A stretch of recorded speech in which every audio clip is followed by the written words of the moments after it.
May salba kaya ng mga superpowers na ito ang ating Golden Boy?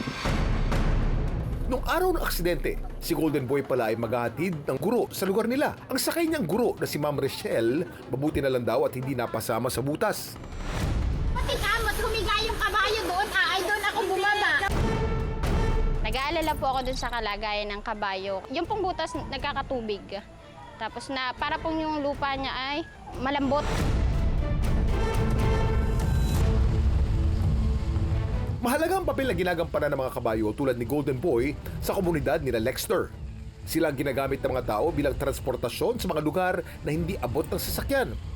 Bilang teacher sa Lagmak Elementary School, kami po ay nag-uupad din ng kabayo para din kami sumakay, ihahatid kami sa aming paaralan. Nagpatuloy ang pag-rescue ng mga tao kay Golden Boy. Giniba namin yung paligid ng butas para magkaroon siya ng daan kung saan siya pwedeng umakyat. Ay, Golden Boy, ayos ka lang ba dyan?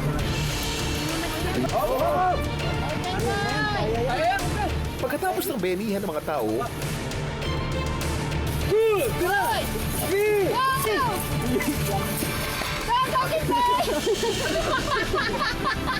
si Golden Boy matagumpay na rin nakaahon mula sa ilalim ng lupa.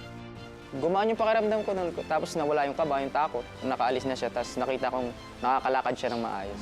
Nakapaghatid pa si Golden Boy ng mga guru sa paaralan. Lakad na tayo. So once we decided to domesticate or take care of pets, so it is our responsibility to help them whenever they are in need, whenever they are in accident. Ay kailangan matulungan natin sila kaagad so that we prevent that they suffer or be in pain or be in distress. Dinalaw namin sina Golden Boy at si Lexter. Nagpapahinga pa rin ang kabayo mula sa nangyaring insidente. Patuloy naman siyang inaalagaan ni Lexter. Ngayon, okay naman na siya.